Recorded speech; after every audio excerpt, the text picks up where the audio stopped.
Welcome everyone. In this tutorial, I'll show you how to subscribe to our software.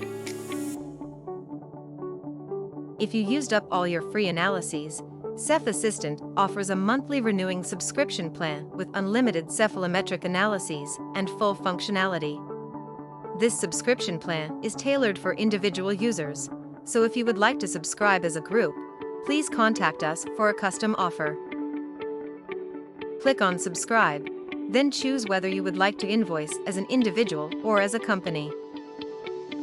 Provide some necessary details like name, country, zip code, city, address, and tax number. Then continue to pay. You'll be directed to the payment page. Enter your credit card information on the right. On the left, you can apply a promotion code and check the total price, which will be charged each month automatically until you unsubscribe.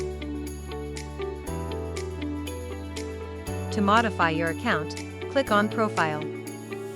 On the subscription page, you can see the current status. You can also navigate here to the payment page to subscribe, change your credit card details, or unsubscribe. On the next pages, you can update account details, billing information, or create a new password.